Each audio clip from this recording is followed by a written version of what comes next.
What's good, y'all? What's good? How you doing? It's 9 o'clock. Let's wait till 5 more minutes before we get a good crowd in here, and then we'll get going. How y'all doing? Haven't done a space in a couple weeks. I've been busy. I've had two projects I've had to work on that I didn't get a chance that I had to focus on and finish. So I want to talk about this situation. But again, let's wait for everybody to get in. Let's give it a few minutes, then we'll get underway. In the meantime, how's everybody doing? If you can hear me and I'm coming through clear, shoot up a 100 or put up a thumbs up so we know we're on the same page and we can all hear each other.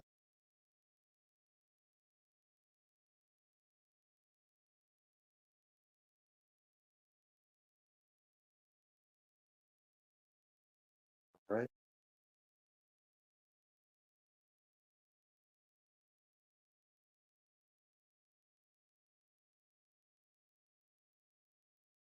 It always takes a while for people to file in here.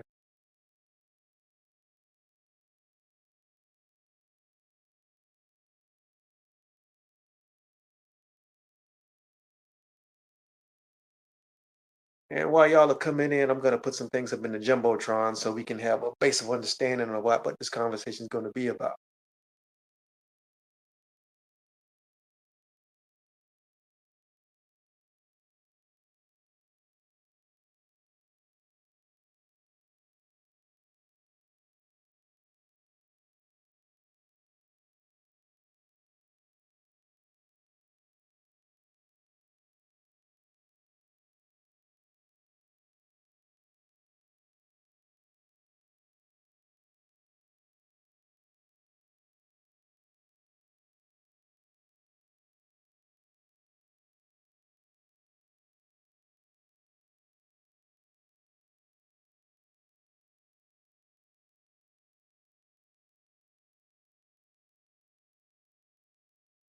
Hopefully, we should have a pretty good little size group in here.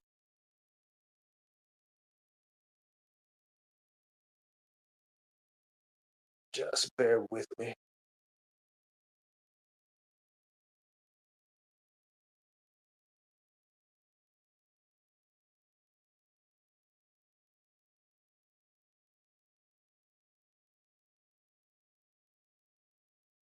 All right. And by the way, you know the drill in my spaces. Just wait for some more people to file in. Then we'll get right into it. It's currently 9:04 Duval time. Wait a couple more minutes. And we'll have some. Once we get enough people in here, then we'll get underway. What's up, Jeremiah? I see you down there. What's up, Nick? I'm using some brand new earbuds for this one. And hopefully, I'm coming through loud and clear. Do me a favor, just so we can do a mic check. If y'all can hear me and I'm coming through clearly, shoot up a 100 or put a thumbs up just to know that I'm coming through.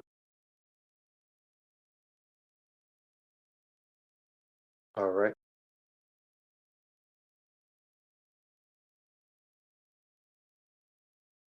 Cool, cool. All right. Okay, I see y'all. Good, good, good.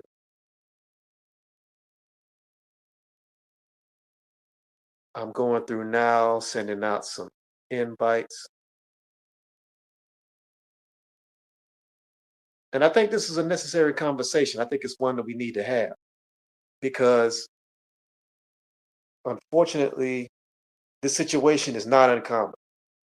And it's something that we see just in our regular lives if you take the celebrity component out of it. But nobody really wants to get into this. And I think sometimes there's a lot of blaming and there's a lot of deflection that goes on. And I feel like that doesn't really solve anything. And all it does is keep these cycles going over and over. So I want to put this out there on the table. I want to have this conversation so people can maybe we can get to an understanding. I have a feeling it's going to fill up as the night goes on. It's 9:06 where I am now. I'm going to give it 4 more minutes to let a few more people come in, and then we're going to jump right into it. I'm also inviting some people who was talking greasy in my mentions for the past day or so after I put that tweet out.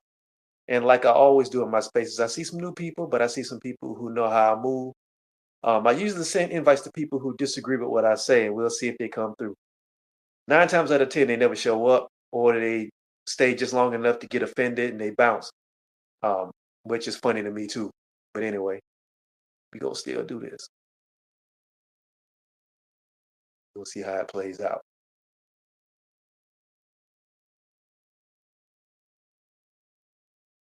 All right, it's 9:07, 9:10. We got a hard beginning.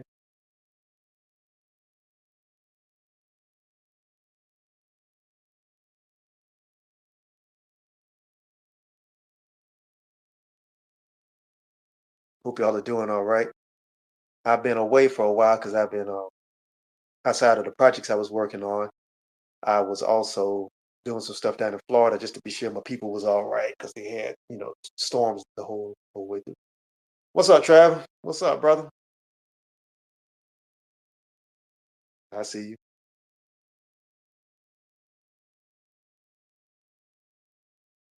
Check your check your DMs. I sent you a speaker invite because I definitely want to get your opinion on this, and I'd love for you to speak. All right, cool. What I tell you about that white fist, brother? Go in there and change that to the you got brothers and sisters in here. Sierra, how you doing, sis? I see you.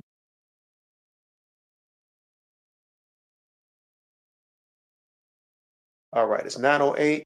I'm gonna let more of the room come in, and at 9:10 we're gonna get started. I'm sorry I don't have no music for y'all right now, but I'm actually traveling, so I wasn't able to bring my whole gear, all my gear with me. But again, I think it's gonna be a good conversation. And hopefully we'll get some black women and some sisters in here to be able to speak as well, because I absolutely want to have women speak on this. Because I think this is something that's it's a situation and it's an issue that unfortunately affects men and women, and it's something that we really got to have a conversation about. Hold tight.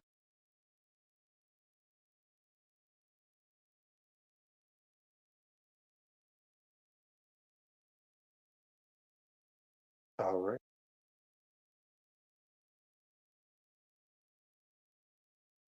Shout out to the scholars in the room. All right, 1 minute, and then we'll get going.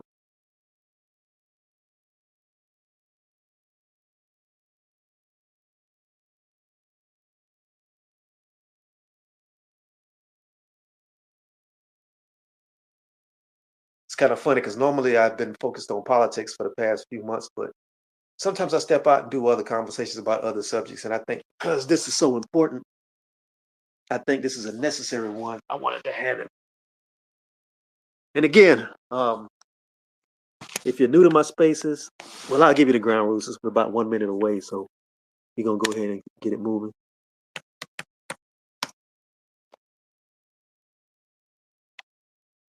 All right.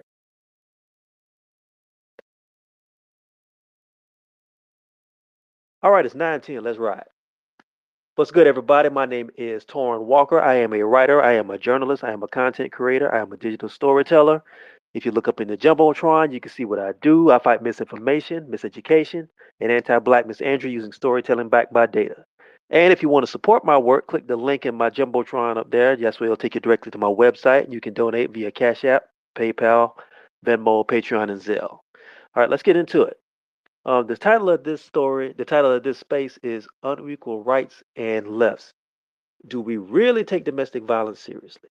And the premise of this is because on Friday, former Disney Channel star Di Jackson was arrested at Universal City Walk in LA after an alleged domestic violence incident.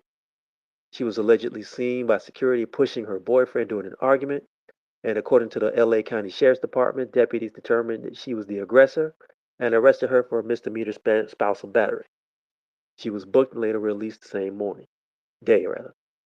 Ever since the story broke over the weekend, it's been jokes about her size compared to her boyfriend's, colorism directed at him, and speculation about his manhood. And this is coming from some of the same people who launch crusades when the genders are reversed in these situations. So my question is, why is that? Why is it a global atrocity when a man touches a woman, but it's a joke when a woman hits a man? If we believe in a society where there's zero tolerance for any sort of physical attacks on anybody, especially in a domestic situation, why is it horrible on one instance and why is it funny on the other? And I want to start this out by saying that, first of all, even though I shouldn't have to say this among adults, but obviously we have to, that nobody should touch anybody. Nobody should put their hands on anybody in any sort of domestic situation. But it seems to be very arbitrary the way outrage is selective around this situation. So that's part of the conversation, and then we'll get into some other things as we go along. So if you have anything to say about this, put your hand up. I'll come to you. I also want everybody to answer the question in the space. Do we take it all? Do we take all domestic violence seriously?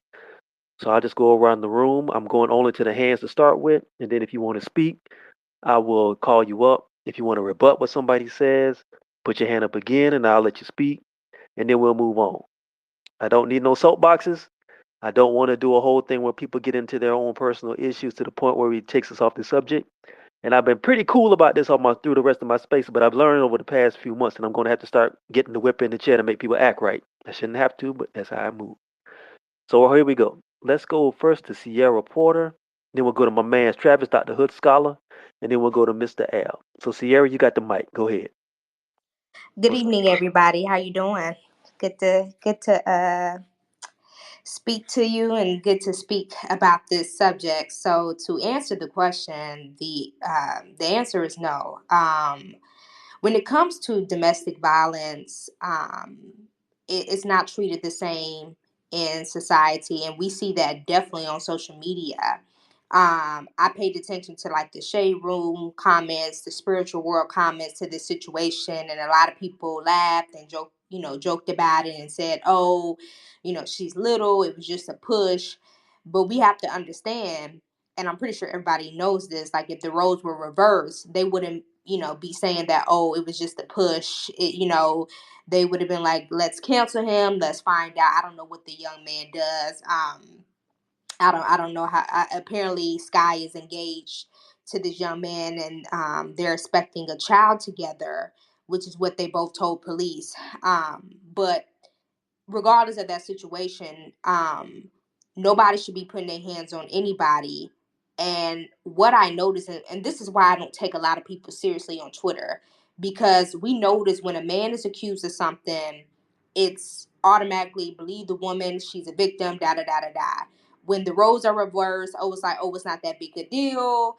Oh, like she's small, I'm pretty sure her hits didn't hurt, or whatever she did to him didn't really bother him, when in reality, these types of things shouldn't be pushed under the rug. And not only when it comes, I'm gonna slightly go off topic and say not only when it comes to domestic violence, but even sexual assault. Because when the cases of Lizzo and Kalani and Meg Thee Stallion came up, a lot of people I noticed who claimed to be or act like social media activists were very quiet. Now, granted, these are just accusations, but when it comes to somebody else or a male figure or a male celebrity, they're quick to jump and, give their 2 cents on the topic. But when the roles are reversed, they're like, oh, well, let's wait for more information. And I just think it's really performative and it's BS. But back to Sky, I just feel as though when it comes to the topic of women putting their hands on men, it's not taken seriously. And I just think it's absolutely ridiculous how people can sit up and laugh and joke about stuff like this, but then when the roles are reversed, they want to put on their capes and act like they give a damn about social justice issues or violence against people. And I just think a lot of people just do a lot of performing on Twitter, which is why I just don't take a lot of people seriously, and that's that. All right, sis. Thank you so much for your comments. I appreciate that. Stay where you at. I'm gonna keep you on here because I want to try to equal it up for men and women so we can get different opinions. Travis, what's good, brother? How you doing? What you got? Oh, Ran, Torin, hey, bro, man, yeah. I lost contact with you over the weekend, man. I was trying to get a hold of you, but I was traveling too, so my bad. Hey, you remember I was in Missouri? Yeah, I was trying to get out there, but we'll talk about Hey, that later. But bro, I'm sorry I wasn't able to make it. you good, bro? We was moving the whole time. But yeah, to answer your question, bro, is I want to say this. I want to deliver this one line, and I want to say it as clear as possible. We have a problem with seeing black men as victims. Let me say that again. We have a problem with seeing black men as victims, right? That's the first thing, right? If there's any way possible where a black man is a victim, then no, it's some type of justification, it's some type of reasoning. He must have did something. It's so bad that as black male studies scholars, um, release the information on bidirectional violence, right? What is bidirectional violence? Usually people think about domestic violence being unidirectional, only one way, right? And so bidirectional violence is that both women hurt men and men hurt women, right? As we release that information, there were actual people responding by saying, well, the man must have done something, right? It was like it was impossible, it was inconceivable for people to believe that a woman just abused or just hurt a man, right? And so I just want to put that out there. The other thing, of course, I got to give y'all some education because I'm a hood scholar. Let me give y'all the educational component about this. I studied syllabi from undergraduate school to graduate school to the training that psychologists have to go through. Most of the information on domestic abuse, even like Sierra said, including sexual violence, it automatically acts as if the abuser is male and the victim is female, right? So think about what that says educationally to the people who are receiving this training, right? And then think about what that says, how that trickles down to the legal system, the justice system, the media, and all areas of society, right? So unequivocally, we automatically assume the abuser to be a man, the victim to be a woman. And so then when something comes out that's contrary, then that's a jolt into people's system. And it's like, oh no, where do I place this? And this is what we're saying is happening, right? So when I'm trying to say that, I'll wrap it up here. What we're dealing with is a problem that's deeply ingrained to the very fabric of our society. And I close with this story, this 2-minute story. I actually personally went through abuse myself. When I called the 1-800 line to get help, the only place that was available were shelters for women or shelters for women and children. Within like a 50 or 100-mile radius, there was literally nowhere for me to go in my own personal abusive situation.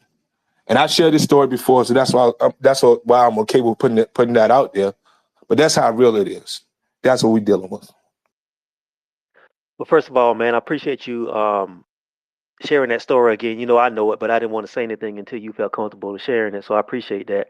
While I wait for the next speaker to come in, if you look up in the jumbotron, um, I'm just putting up some things that people have responded to me after I put that tweet out that went viral about domestic violence. And even though this is social media, still, I think it's a pretty good gauge of how a lot of people feel about this issue. So, you know, a couple people have already deleted their stuff because I retweeted it. But I mean, I think it's a good idea for people to see this so people can see some of the general idea of when these genders are reversing these situations. So, Sierra wants to respond, and then we'll go to Mr. L. Sierra, go ahead. Yeah, I just wanted to piggyback off of what Dr. Hood Scholar was talking about. Like, even like some of the comments, and I think you mentioned this earlier when you were speaking about like the colorism aspect. Like, I saw a comment where somebody was just like, oh, you know, he light skinned, so you know he did something to, like, you know, disrespectful, said something disrespectful to her. And I'm just like, it doesn't matter. And like, even that comes into play in these type of conversations, like his I guess, you know, questioning his masculinity and things of that sort, which that shouldn't even be. I don't even know why that was brought up, but I just kind of wanted to add that in, that you know, him being light skinned also became a topic. And you know, people just thought it was funny, which is why when you see people on here, and I know you know this because you're a journalist, we're both part of NABJ. You see a lot of journalists who always have something to say about like these types of issues when the roles are reversed, but when it's something like this, they quiet. Like they quiet as hell, and it's so funny to me that when they get on here, they be doing all that rah rah. Oh yeah, like lead, protect black women, da da da. But when the roles are reversed, they say absolutely nothing, which I find so funny because it's just it's just comical. It's just ludicrous. That's it. I just wanted to add that. You went dark for a minute. Could you hear me? For a second, then you cut out in the last maybe 30 seconds. Oh, I was just saying that it's just absolute ludicrous. That's it. Let me ask you something. I think Travis wants to respond, but I want to ask you something. You and me are in the same. You and me are in the same field. Have you Hmm. had? And I know how you feel about certain issues, and I think you're a very fair person. But have you had pushback from some other sisters who work with you about that, about what you just discussed? Um, well, no, I don't think I ever said anything where somebody had given me pushback what I just discussed about domestic violence. But what I will say, I pay attention a lot to people who always tweeting about certain things. Obviously, I ain't gonna harper too much on this about the Meg and Tory situation and just about other situations. They always have something to say, but when the roles are reversed, I notice that they say absolutely nothing. Like when I see certain headlines about sexual violence against men or just things of that sort, they say nothing. But when it's the opposite, it's like, oh, they have so much to You say went and out they again, go sis. they and can y'all hear me?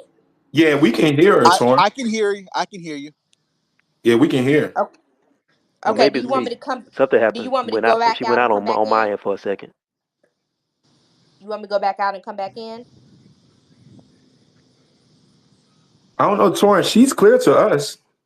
I can. Yeah, Torin. I can hear her. Can you hear me, Torin? Yeah, I can hear you loud and clear. I can hear you and Travis, but for some reason she went dead. Okay, because I only got 5 minutes left before I got to get ready to go. But what I wanted to Well, say is, hold tight. Let me have Travis respond, and I'll jump right to you. All right. yeah, yeah, because I All right. I'm sorry, Sierra. For some reason, you cut out on my end, but if you hear, I'll bring you back in. Hold tight. Okay. Travis, go ahead. Yeah, I'm gonna make mine quick. And I think the other part of this is the psychological component, right? Because I'm gonna respond to some of these comments. But people keep acting like abuse is only physical. And because of that, and this is a problem, and I'm gonna say this quick and I'll close with this. We don't see black men as victims, and we also don't understand abuse. Because since when we can only see abuse as victim, we don't think about the psychological, the emotional, all those components, the unseen parts that are affecting men.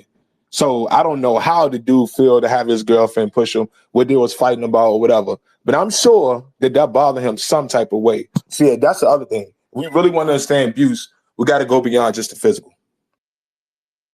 All right. Appreciate that. Go ahead, Mr. L, Mr. A. I keep yeah, butchering your name. yeah. What's going on, brother?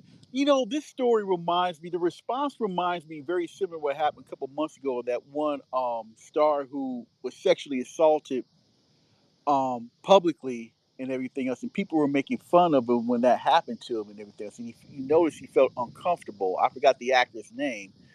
But yeah, we treat domestic violence and sexual assault when it's done to a male, especially a black male, we treat it differently because, they've been trained to think that, black men ain't ish, black men are trash, they're savages and everything else. And sadly, the feminist organizations have basically trained, even our black females for decades that were that and everything else. Thanks to movies like The Color Purple by Alice Walker, thanks to Bell Hooks and everything. So, when I hear the response of what happened to that individual who was getting reportedly being assaulted by a woman, listen, if he would have put his hands on her, he would have been charged with a felony, possibly, depending what state this happened. If it happened in California, he would have been charged with a felony charge because they take domestic violence against women very seriously. So I'll land my plane right there. Appreciate it. Let me go to Dexter. What's up, man? Dexter, where you at? Microphone is yours. You got it? Twitter doesn't want me to be great this evening, but we gonna get around it. Sherry, you back with me? Yeah, I'm here. Can you hear me Yeah. now? Yes, ma'am. Yes, ma'am. I'm sorry I missed you. I don't know what happened earlier, but some reason you cut out on my end. But yeah. Oh no, just to answer your question is I don't get pushback from journalists who I feel go mute when the roles are reversed, only because they probably know it's true. And a lot of them do it. Like a lot of them, they won't say nothing if the headline is about a woman assaulting a man or abusing a man, but they will say something if the roles are reversed, that's why I said earlier when I was speaking that a lot of people are very performative on here. And I don't know if it's because of the kind of position that they're in. I've had phone calls with journalists who gotten on me about not playing the game, whatever the hell that's supposed to mean. But it's definitely a culture where a lot of them they do that. Like they put on that cape, and then when it's like, okay, well, we need to address this, they don't have nothing to say, which I think is quite ludicrous. It's ridiculous. Let me ask you this though, Hmm. because I have a theory about that. Because Hmm. most people don't understand the difference between traditional journalism and social media journalism, quote unquote, that we have now. And a Hmm. lot of these stories are driven by a lot of gossip blogs and a lot of hip hop blogs and a lot of basically, reality TV drama blogs. And because the majority of the audience for that content is women of a certain demographic, and also some people who are gender nonconforming, I feel like there's a rush to keep drama going and to keep stuff going as far as like melodramatic stories and violence and that sort of stuff. And because those audiences they have to cater to keep the revenue coming in, they're going to always see those people as as the victim and always see them in the best light. But they don't talk about things that happens on the other end when somebody who's from those communities gets violent. Do you think that's true? Well, I don't even think it's just social media. I think it's corporate media too, because I noticed there are some female journalists who work for, like, ABC, MSNBC anchors and stuff like that, who also kind of follow that thing where they don't say nothing when the roles are reversed. So I mean it's interesting that you mentioned that, and I thought it was just like the social. Can you hear me? Yes, sir. I can hear you. Yeah, like, I thought it was just like the social media journalism, like blog thing, but it's not. It's corporate media too, where it's like, okay, well, when a woman is the victim or the alleged victim, you can go in, attack, and kind of give your 2 cents. But when the roles reverse, people just go quiet, and I've noticed that not only from bloggers, but I noticed that from corporate media journalists as well. All right, thank you. I think we got Dexter back. Dexter, you there? Yes, sir. Sorry, my mic was tripping earlier. Yeah, man. So this whole thing just Where you at the why? game? Yeah, I'm at practice with my You at the youngest. playoffs? Why ain't Yeah, get me no yeah, I'm at the tickets? football with my son.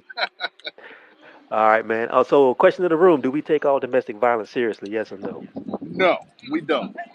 The only time we take it seriously is when it happens to women, but if it happens to men or boys, it's a social media joke. So I think that really needs to change. That really has to change for us to move forward as a society. Because like we have known, even Dr. T.S. Johnson spoken about this. Black men and boys were never seen as victims; we're only seen as villains. And I'm sick and tired of that narrative. And I'll rest right there.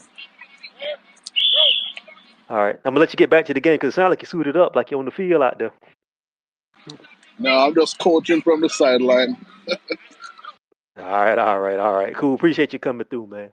I want to give some. Oh, all right. We got Travis back. Travis, go ahead. You want to respond? No, I was going to say real quick. Remember Malika Andrews? She did not want to talk about that domestic violence situation until all y'all got it to. You talking about the Chad Wheeler thing about a year Yep, ago? yep. Remember Oh that? yeah, yeah. Hang on. Matter of fact, I'm glad you mentioned that. For those of y'all who don't know, there was a guy, white guy, played for the Seahawks. White boy, 300 some odd pounds. I think he was a linebacker or a defensive tackle. He had a girlfriend. Girlfriend was black, by the way. And they got into a domestic situation, and he beat this woman to the point where blood was coming out of her mouth and her nose, and left her comatose on the floor. He stepped over her body, went down and got something to eat, and was eating food when she started moaning, and he looked over at her and said, you still breathing? Are you still alive?" That story didn't go any further than local Seattle media. It got up on social media for like a hot minute, and then nobody said anything about it. And that story would have died if it wasn't for me, the original FBMA, the foundation, not foundation, the Faithful Black Men Association, and Tariq Nasheed tweeting about it for like 3 or 4 days. Then Shannon Sharp picked it up, and then ESPN picked it up. Now this was a known story. Like I said, that there was wire service stories going on about this, but it was a 1 day story that disappeared, and nobody would have said nothing about it. And I thought it was fascinating because this was a black woman, and social media is supposed to be the place where black women are supposed to be protected. But none of the people who grabbed the flag and started marching down the street when anything else happened said nothing to say about this. And I thought that was wild. I'm gonna see if I can find the tweet and put it up so y'all can see it. But like I said, it was us three that got it going. Then it became a thing. We had to tweet at Shannon Sharp and tweet at ESPN to make them get on that. And I don't even work for neither of them. Go ahead, Sierra. To add on to that, um, it did get, because people were asking Malika why wasn't she talking about it, and it seemed like ESPN, I forgot what show she on, but it seemed like she was kind of forced to make it a part of the news segment. And even when she spoke about it, she kind of gave it like standard news. But when it comes to black men being accused in sports, she kind of give her little tidbit like, oh, we need to hold people accountable, da da da da da. But when it come to Chad Wheeler, oh boy, she was just kind of like, oh, just giving straight news. And I find that so interesting that a lot of black women in corporate media do that. Like when it's a white man, they just give the news, but when it's a black man, oh, we got to da da da da da.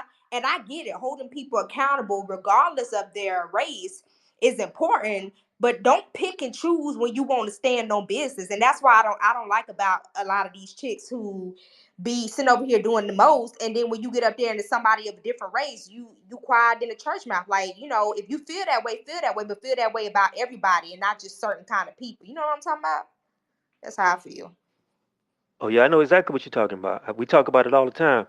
Yeah, look up in the jumbotron. I found a tweet. It was back in January of 2021. I started it off. FBMA did it, and then Tariq picked it up, and then just started hitting. We just started blasting them nonstop, and then finally Shannon did. Shannon was the first person to really start talking about it on Shannon and Skip, and then Malika, and then finally came on in and everything. They probably had to twist her arm to make her do it, but I can't prove that, like you said. But no, that goes into what I was saying earlier about the fact that a lot of times when these things happen on a regular basis, or if the perpetrator doesn't look like who they want it to look like, then all of a sudden those stories go quiet. And I think that's part of the issue as well. And I want to move into the next part of this. And Travis, I definitely want your input on this. Um, Abuse is not just physical. There is emotional abuse. There is gaslighting. The majority of women may not be able to physically um, injure a man in the way that a woman can, although that's not always the case. But we don't consider emotional abuse and gaslighting when it's done to men as real abuse. We basically tell men to suck it up and just keep it moving, and we know that's how these cases go in these situations. There's also property damage. I've seen this firsthand. There's all kinds of little things that happen in these situations where two people are basically trying to abuse each other, but only one gets seen as the victim, and the other gets seen as the predator. Travis, can you talk about that a little bit? Yeah, definitely. So yeah, actually, this is when I noticed a gap in the academic literature because, like I said earlier, a lot of the academic literature primarily focuses on physical abuse. When you start looking into the other forms of abuse, you see actually pretty sadly that actually, let me explain it this way.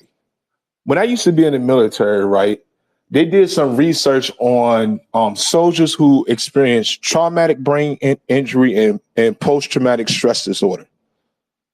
What they found out was some of these soldiers who experienced the same symptoms of traumatic brain injury did not get hit by an IED or hit in the helmet, hit in the head, or suffer some type of direct blow.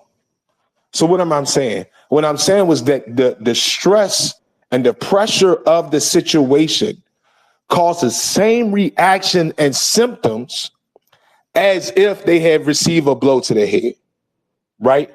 And so I'm explaining that because what we see then is as we better understand abuse, then we can see how words, gaslighting, and abuse can also be financial abuse, right? Where if somebody just controls all the money, basically when there's a over an imbalance of control and power, where the other person is belittled and less than human in some way, right? Then that has the same level of effect, if not more, than physical abuse, right? And so we need to understand this. And we go back to what I originally said, not seeing black men as victim. When we start thinking about abuse this way, in these ways, then we can better understand the ways in which men broadly and black men in particular are being abused.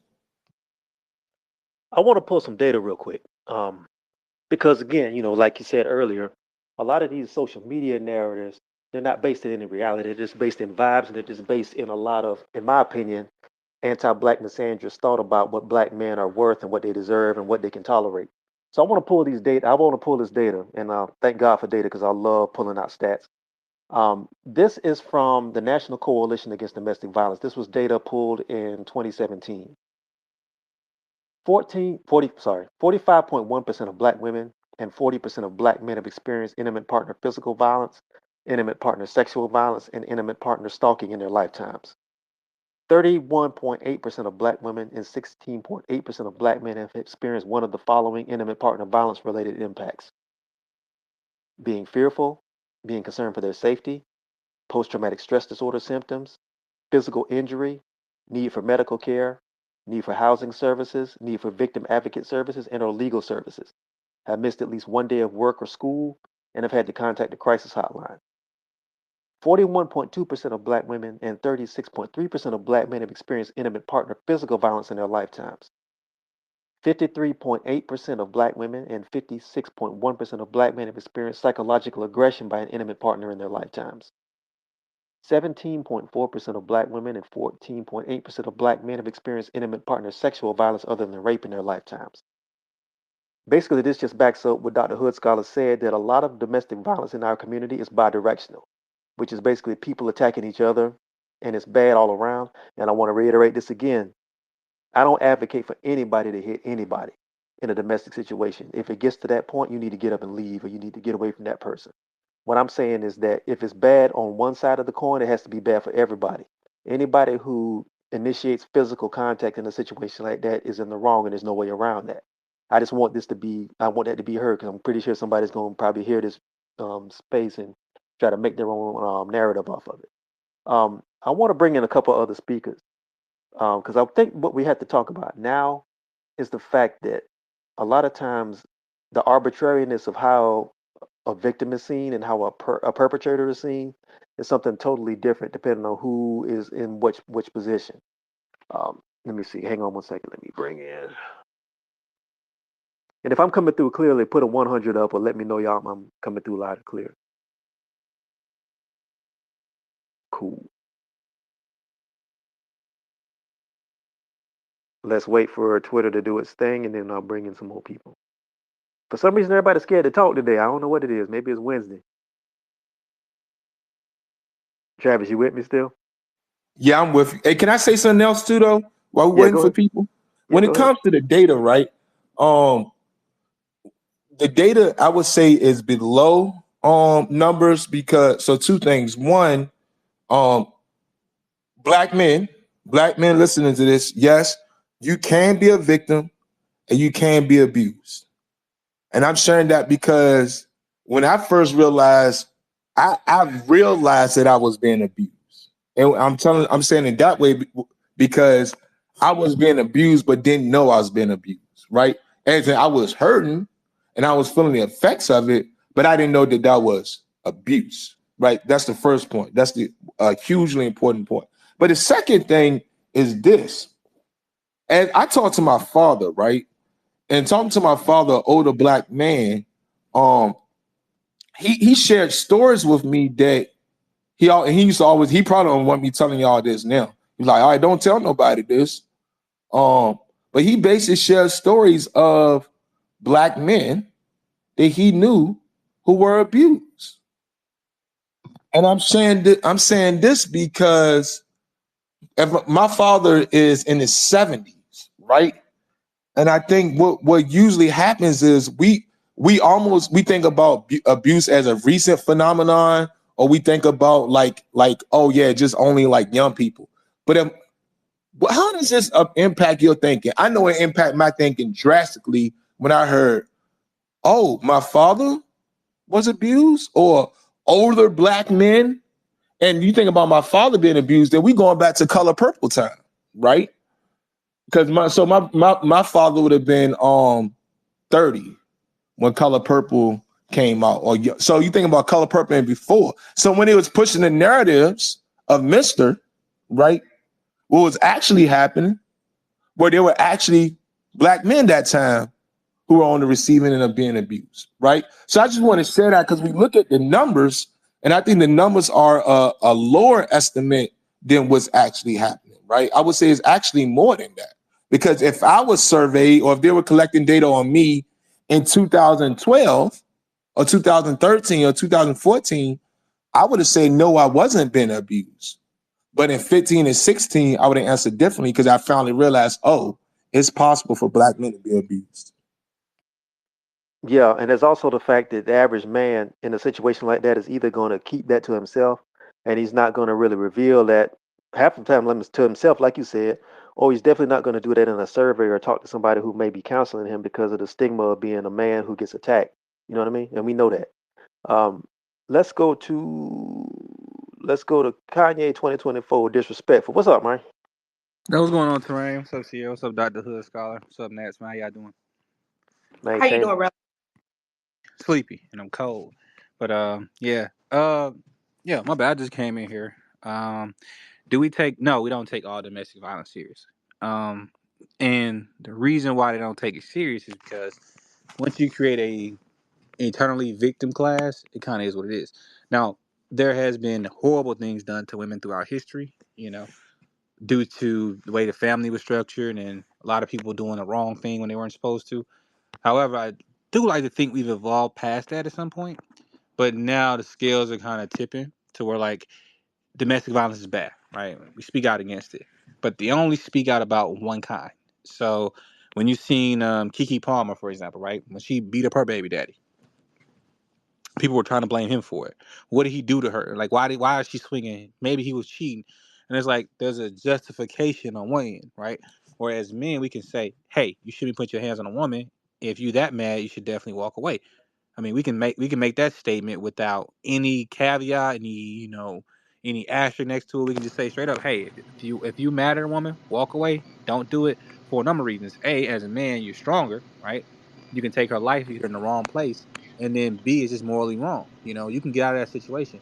However, women aren't always taught to keep them hands themselves. I don't know if you guys are familiar with the guy YSL Woody. He was on the talk show, and it was like Pop the Balloon, something like that, and he was saying something to the girl, and she smacked his hand. Now, I mean, granted, it wasn't like hard or whatever, but he kind of lost it for a second and walked toward her aggressively, and she just jumped all the way back. But it's like, why would you feel so comfortable to put your hand on this man, right? You don't know how these people were raised. Everybody wasn't trained the same way. Now, as a man like me, I actively avoid triggers and situations like that. I'm not a violent person. Never put my hands on a woman, and never will. I avoid those situations. However, some men are violent, aggressive, and they can't wait to do stuff like this. So as a policy, I say everybody should keep their hands to themselves. And if you get too angry, you should walk away. And I do think we need to start taking this domestic violence thing on the women end a little more serious than we are. I mean, like you said, you check the comment section, hypocrisy. You see them cracking jokes. She's cute. She shouldn't go to jail. This, that, the other, and blah blah blah blah blah. And that's why, like that guy, it was a black guy in Florida. He was dating a European woman, a Caucasian woman, and she murdered this fool, stabbed him like 26 sometimes, right? But since it was her stabbing him, she got out of jail immediately. I don't even think she was arrested, come to think of it. And then they finally charged her with his death. And it's like that just shows you how the stigma of men getting attacked. And I'm not sure what the Dr. Hood scholar guy was talking about, but there is a level of embarrassment for men to say, "Hey, my wife hit me," right? And it's like, wait, you let a woman put her hands on you like that? Like why she feel comfortable? Like, we don't ask the question, like, "Hey, you sure you need help getting out of this situation?" That's never something asked for the men because it comes off as weak, and no man actually wants to be a victim. Appreciate that, bro. I think Sierra wants to respond, and we'll go to the next speaker. Go ahead, Sierra. Yeah, can you hear me? I just want to make sure before I start Yes, talking. ma'am. Yeah, to piggyback off of what Chaos said, I totally agree. I think for some men it is an embarrassment to admit that a woman um, put their hands on them. But just growing up down south, like that was just a rule of thumb that I think my mom taught me was just like never put your hands on a man. Like don't put your hands on nobody, but especially a man. And if you feel angry enough where you got to do that, that's the situation where you need to walk away from. Now I've had dealings with men, obviously, who have pissed me off, but I've never been to the point where I felt the need to put my hands on them. Number one, and number two, the View did this a long time ago, and you know when it comes to Whoopi Goldberg, she kind of hit and miss with me sometimes on her views, but she did hit the nail on the head right this time, and I think they were talking about a domestic violence incident. I don't know if it was with the NFL player or if it was with the Chris Brown and Rihanna situation, and all the women was just like, oh, you know, there are speculations that this woman put her hands on the man, and all the other women on the panel were just like, oh, well, he should have never hit her. Still, she's still a woman. And Whoopi was the only woman on that panel that said nobody should be hitting anybody. And if you hit a man, you cannot be certain that he will not hit you back. Uh, to what Chaos was talking about, Woody was on a show called 20v1. Now, Woody, to me, although he's entertaining, I could tell the baby is a little bit off his rocker. And he's not even the type of guy I would even play with like that, like not even playfully try to hit him. Because I saw his reaction as well when she tapped his hand and, you know, she ended up jumping back. You don't know this dude. You don't know what kind of trauma he endured. You don't know what kind of things he saw growing up. And when you don't know somebody, you know, just keep your hands to yourself because you really don't know how they're going to react. I like to keep a safe distance, especially if I'm like debating or arguing with somebody. I keep a safe distance because you just don't know what kind of time people are on these days, and that's man or woman. So to kind of piggyback off of that, I was just pretty much saying Whoopi was the only one who kind of stepped up and said nobody should be hitting anybody. They teach you that in kindergarten. They don't say, hey boys, keep your hands to yourself. They don't say, hey girls, keep your hands to yourself. They say, hey class. That means everyone in the class, keep your hands and your feet to yourself. And as a woman, you are not a child. You're a grown ASS woman. And I don't understand why we hold men to this standard of controlling their emotions, but not telling women the same thing. If y'all gonna curse each other out, curse each other out. If y'all talking shit, talk shit. But if it get to the point where you feel like you got to put your hands on somebody, you really need to walk away. And I don't understand why that has to be broken down like it's damn rocket science. It's pretty simple, but that's all I want to say. Thank you, sis. I appreciate that. Yeah, you wanted to respond? Yeah. I was gonna say, yeah, that was me, not micro chaos. His mic's just not muted. But I want to say, yeah, everything Sierra said plus, like, well, obviously agree, she agreed with me. But it's crazy to me, right? And it's funny how people will pick and choose who they want to hold accountable, right? Just like just on this app, you see guys who have all these charges, convicted these charges and everything, and you'll see women laughing and joking with them. I was like you know what this guy did?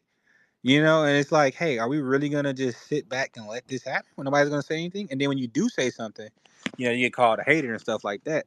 But I just wanted to speak to something Terrain said, like I think last year or something we was talking about that. It was like all this picking and choosing ends up in a bad spot, and that's so true. Because you look at how they looked at that, right? And to talk on what Sierra was talking about, they were saying Whippy said, hey, everybody should keep their hands on themselves, don't hit. And I was like, well, and they did not want to say women should keep their hands on themselves, which is a dangerous thing because if you everybody's not going to have that same level of decorum. And another problem is a lot of men aren't raising their sons. People forget that, right? A lot of these men are raised by their mom, so they're emotional and already unstable as it is. See, when you have a father in the home, he teaches you early how to control your emotions, right? That's why they even tell your son stop crying when he's 3 or 4 years old. It's not because you're a heartless person. He needs to be able to think through his pain. You need to think through your emotions, right? Yeah, it hurts right now, but think through that, right? Because there comes a time in your life where something may happen to you and you really need to think and not act off emotion. These emotional men are causing so much damage, but then you take a look at that now, it's emotional women as well. Like, what's the guy name? Safari was talking about how Nicki Minaj stabbed him, almost killed him, and he had to tell the police he almost killed himself. You know what I mean? Just so they could back off of her. But it's like, why should he have to go went that far, right? And then nobody ever say anything about it. Like nobody was like, oh, she's wrong for that. And it's like, oh, okay, and it's like swept under the rug. But it's like if we reverse that, hey, he stabbed her. What? No, he needs to be under the jail. Like people. the Chris Brown situation, right? And I wish he had said this when it happened. He was like, "Oh, it was both of us swinging at each other, right?" He just took the brunt of that. No one ever said anything about her, And I'm not saying he was right for doing that, but I'm saying it takes two to tango. So if that was the case, then it's like we should look at this. Hey, domestic violence is wrong no matter who's doing it. That's just my take on it. All right. Let me go to Mike. Let me go to microdose and chaos, and I'll swing back around to Sierra, and then we'll move the conversation going. Go ahead, microdose. What you got on it? Hey, can you hear me fine? Yes, sir. All right. Thank you for inviting me to the space. Yeah, having grown up in a community and in a family in which I saw domestic violence from my mother to my stepfather to neighbors and many members of my community, having been raised in that and then gone to another community where domestic violence is almost unheard of, I've seen this polar opposite in the attitude in which the community in which I'm a part of and how we deal with domestic violence. First off, if there was an instance of domestic violence, whether from a man or a woman, the amount of shame and social ridicule that would happen within the community would be almost unbearable, like individually.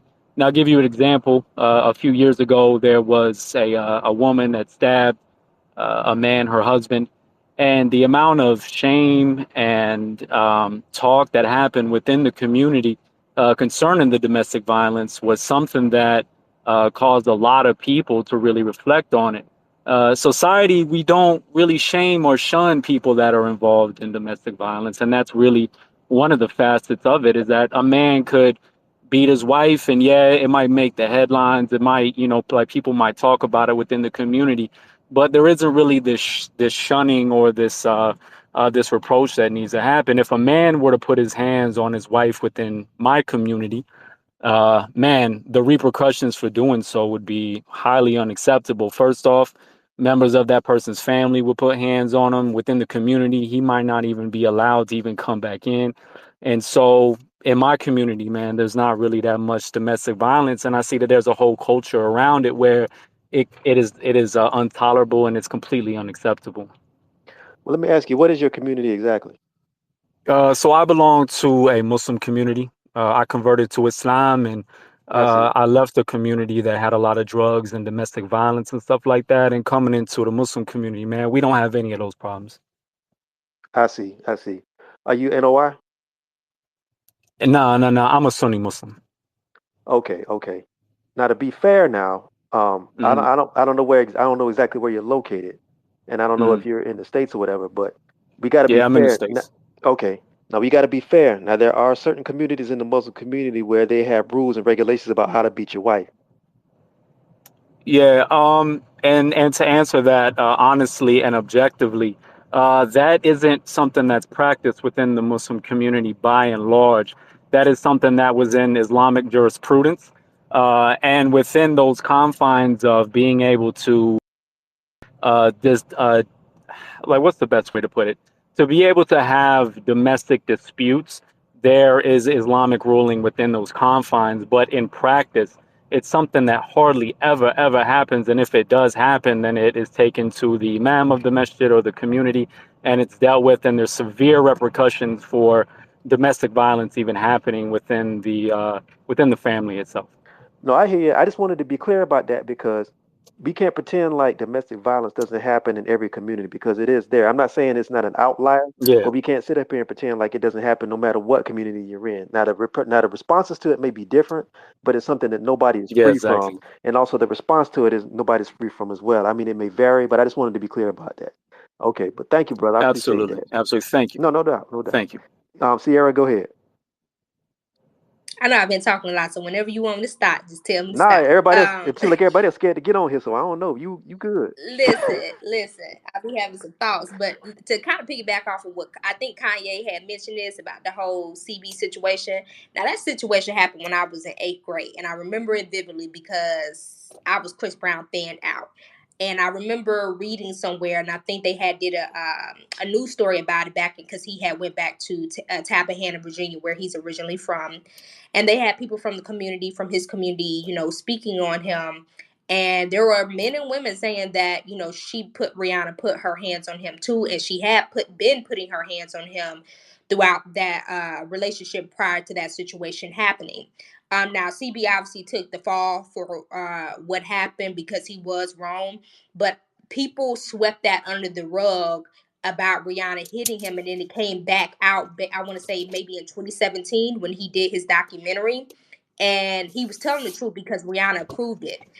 When he told the whole story from top to bottom of what happened. Now, to this day, Chris Brown still wears the title of an abuser, specifically with that situation. There have been other accusations that have not been proven, but specifically with that situation, he wears the title of an abuser. But when it comes to Rihanna, nobody ever mentions, hey, Rihanna put her hands on him too, and it probably had to do with the fact that we saw her bruises and we didn't see his, because when he left that jail cell, they had a black cloth over his face.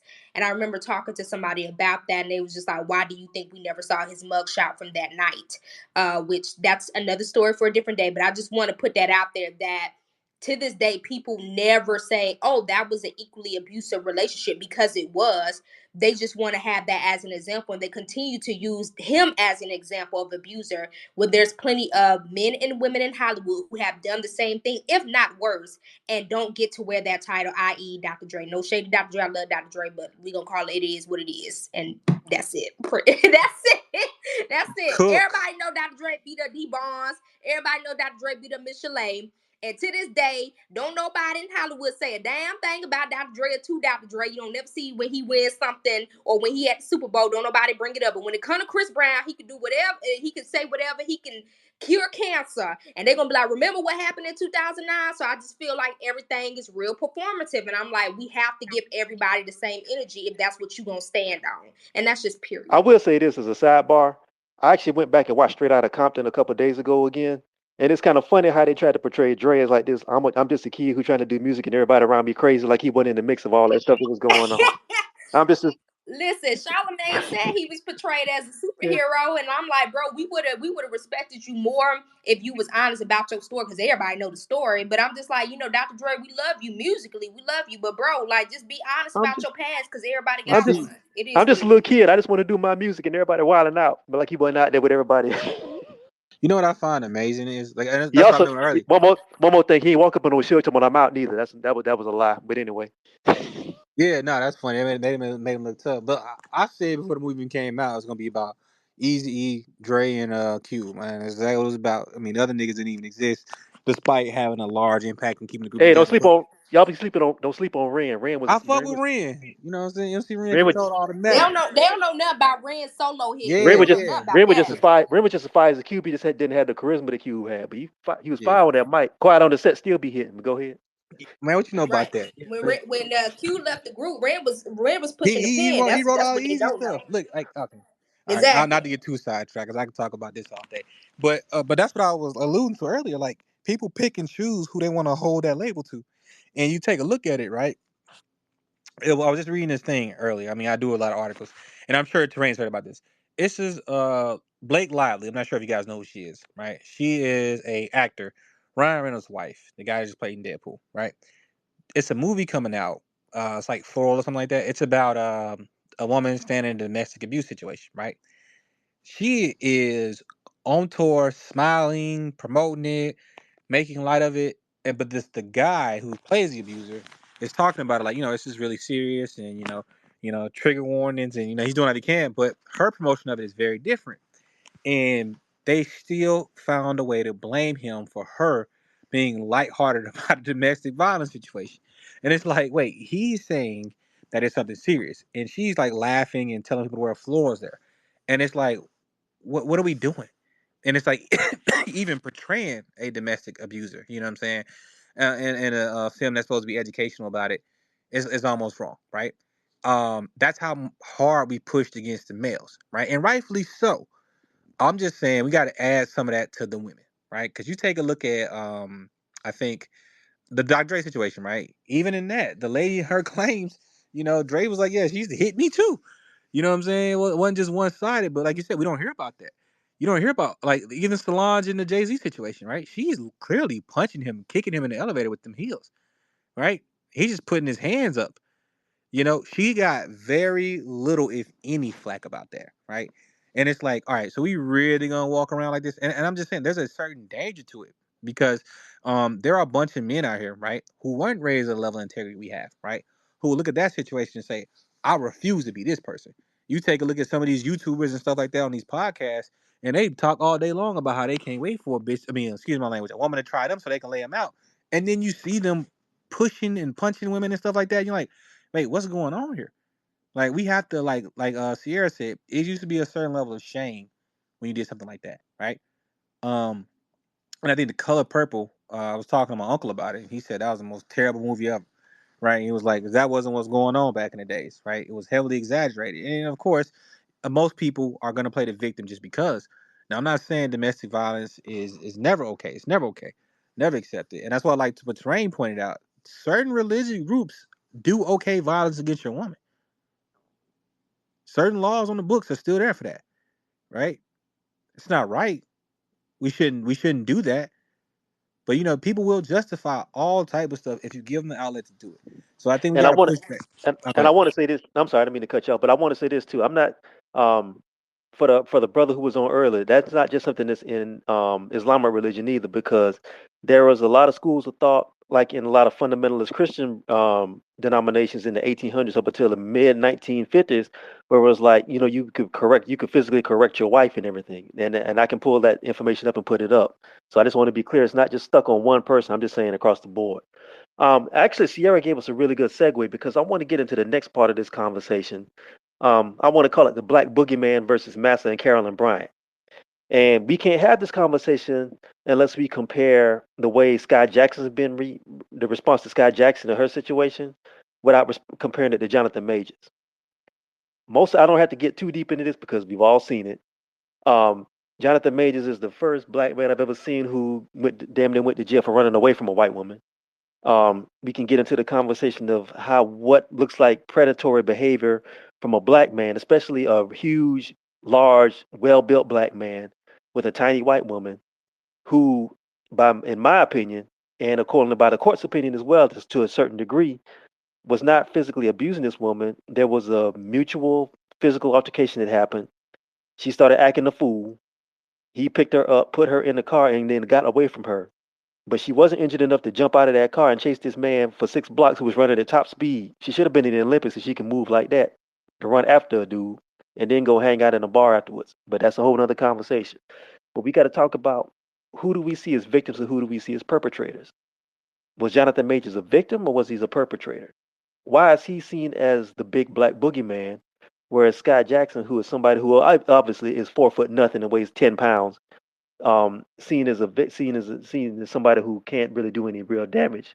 And then we have to bring in the conversation to, like, what's the face of abuse? Who is portrayed as an abuser, who is considered an abuser, and who was able to get a pass on that sort of thing.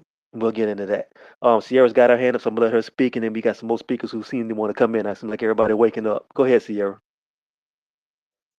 Yeah, to answer the question about Jonathan Majors, now I went and saw the tape. I'm pretty sure everybody here has seen it now because some time has passed. But we see how Jonathan was portrayed, and I do think with her being a white woman, that had a lot to do with how people reacted. Eddie Griffin said something. Shout out to Eddie Griffin, one of my favorite comedians. I grew up on him. But Eddie Griffin said something during the interview. He said, no black male entertainer leaves this business clean, whether that be Michael Jackson, Michael Jordan, Kobe Bryant, whoever it is. They don't leave this business clean. They're going to put something on you, whether you did it or not. They want like a dash by your name and a label. And so with the whole Jonathan Major situation, we literally saw the media flip on him. It was like a complete 180, how he was getting all these praises from Creed, and black women loved him, and da da da da da.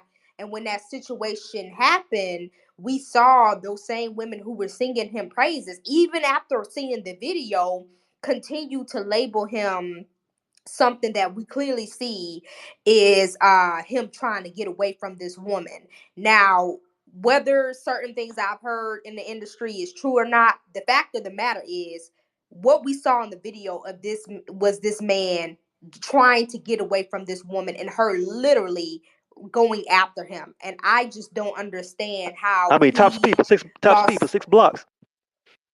Exactly, like how he was able to lose out on so many opportunities that he was clearly that he was A clearly victim.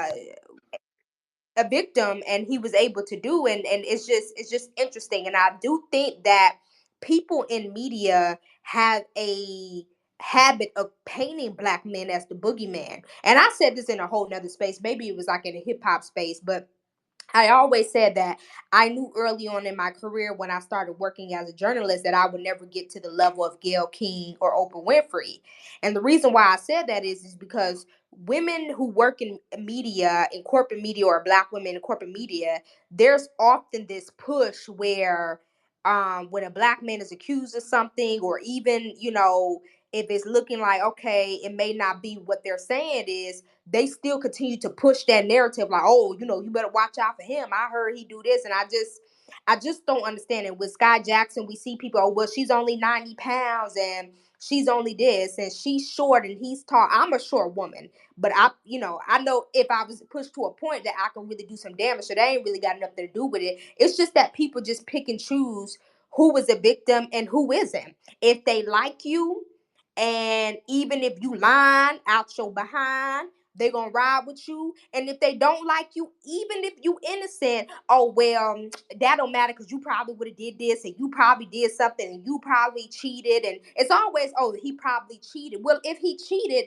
why don't you just get your shit and leave? You know how many dudes that F me over and I blocked their number and they ain't never seen my black ass again? It's really simple. It's really simple when it comes to these situations. So it's a lot of people who play that game in corporate media, and just on social media in general. But Jonathan Majors is definitely a victim, and Hollywood and corporate media in general just has a habit of treating black men like they're the scum of the earth. Especially if you're a heterosexual black man, you have to be a specific type of black man to get some grace in corporate media. But if you are a heterosexual black man and if you believe in the nuclear family dynamic, if you married to a black woman and you accused of something, they're gonna be on your ass. Trust me, I've seen it. So that's what it is. Thank you for being real about that. I appreciate you. That's why I love when Sierra shows up in my spaces because she be giving us the real from the inside on that. Let's go to got a couple of new speakers in the building. We got Asada Free, I like that name, and we got Dr. Tony Gaskew. Let me go to Asada first, and then we'll go to Dr. Tony, and then we'll keep this conversation going. So Asada Free, the microphone is yours. Take it. Hey, what's up, Terrain? Appreciate you for hosting the space. Really, man, Sierra kind of touched on everything that I was going to speak on, so I really don't got too much to say. I just wanted to agree with her that I thought it was very weird how it just seemed how with the Jonathan Majors, even after the video came out, I was just so shocked with even with the video footage, how many people was just consistent across the board and agreeing with labeling him as an abuser. And I just thought that was very weird, and just the domino effect of all of that and how they, pretty much messed up his Marvel run and everything. It just seemed a little too concise and planned out, and just the reaction and response to it. Because I feel like after watching that video, I mean, it's clear that you can't sit there and say that after seeing that video, him losing his roles and stuff like that is justified. So I definitely agree with, the point Sierra made about that. That's all. All right, appreciate it. I'm gonna keep you on the mic real quick, and then before we go back around to the rest of the hands, I see you over there, Kanye. But let's go to Dr. Tony Gaskew, brother. I'd love your thoughts on this.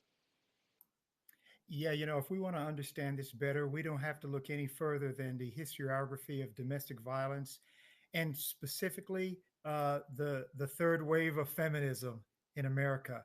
I mean, I think sometimes we forget the third wave of feminism brought us uh, the Crime Bill of 1994, specifically the Violence Against Women Act of 1994. And what that did is that deposited about $1.6 billion directed at prosecuting primarily Black males for domestic violence. we can't forget that that was also the era there where you had Anita Hill on TV, and the demonization of Clarence Thomas as this over sexualized black male who can't keep his hands to himself. So the entire world sees that. And I think if you sort of look at domestic violence and what happens to Jonathan Majors, you begin to understand that historically, it's very easy to demonize black males when billions of dollars are being spent not just to demonize them, but to prosecute them. Hey, great conversation. I'm out. Appreciate you, brother. I'm glad you were able to come in for a second. Let's go to microdosing again. Then we'll swing back around to Kanye, and then we'll keep the conversation moving. And again, I see some sisters in here, so don't be scared to come into the room. Now, I don't, we don't do wild out spaces in here. I do like solid conversations. I don't know why y'all scared. I also see a couple people in here who was talking greasy on after I put that tweet up, but you won't show up. And Sierra, every time I do this, I always send some invites to people who be talking greasy online and they never come in here. But I'll leave it alone. Go ahead, microdose. You got it. Thank you, thank you. Yeah, no, man, those are a lot of really good points. And with the Jonathan Majors situation, it was really sad to see that happen. I have a 12-year-old son, and I've had multiple conversations about just the fact of allegations of rape or coercion or domestic violence. And it's something that I wasn't taught as a kid. I grew up seeing domestic violence, and nobody sat me down and talked to me. Listen, you got to be very, very, very careful about how you deal with others, especially with the opposite gender. You got to be very careful about how you deal with women. Nobody sat me down and gave me that conversation. And the more time goes on, we see people, unfortunately, like Jonathan Majors, who, I mean, I hope his career rebounds, but chances are not. And we have to educate our sons. Like I'm trying to educate my son so that hopefully he never, ever finds himself in a situation where his entire life, his career, everything can be stripped away from him from just a single allegation. Even if you're not found guilty, a single allegation can ruin your whole life. And I'm trying to teach my son how to move in this world. Not for you. And we also got to talk about the historical context of this because, in my opinion, I feel like what happened with Jonathan Majors was an echo politically and also economically of what happened, back from the end of the Civil War up until the 1970s, and honestly still goes on today in isolated cases. All it took was one white woman to say you did one thing, or even Yeah, allude to the fact. fact that you said one white thing, and the rope, and your next stop was the rope or or getting burned at the stake. Yeah, And I fact. feel like and I feel like because technically, and I'm using air quotes this while I say this. Technically, while that era isn't here anymore, they can still do the same thing to you financially and economically, either through incarceration or stopping your money, or like they did with Jonathan Majors, or completely cutting your career right off. It's like Cat Williams said on the Shot and Sharp show, you can be Kane the Conqueror, and they can slap you back down in 2 weekends, and that's real. And we saw what happened with that. It's a real thing. Sierra, you wanted to respond, and then we'll go to Kanye, and then we got Brooklyn Israelite. Yeah, when you were talking about it kind of going back to just the history of things. I want you guys, if you ever get a chance, please read The Blood of Emmett Till by Timothy B. Tyson. Probably one of my favorite books. I read it when I was like a sophomore in college. Ordered it off of Amazon. It kind of gives you in depth, like just how things were back then. And I mean, we all know what happened to Emmett Till, and even the interview that the white woman did, Carolyn Bryant, like the bullshit ass excuse.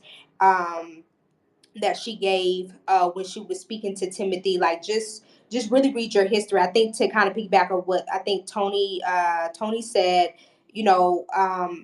there's an article by Jordan Livingston. It's called Predator or Prey: The Analysis of Gender and Race on the Perception of Black Men as Sexual Assault Victims. And if you just, and I know we're talking about domestic violence, but just in general, how young Black boys and Black men are portrayed in media. They are seen as people who want sex, that always need it, and when situations are happening where they are violated, it is not taken seriously. You hear many rappers. I work in the entertainment field, who talk about losing their virginity at 8, 11 to women who were 17, 18, all the way into their 20s, and it's absolutely disgusting. And it's just the way that they are portrayed as just not as human as everybody else. And I think it's sad, and I think it's a conversation that needs to be had. I just wanted to add that in. Appreciate it.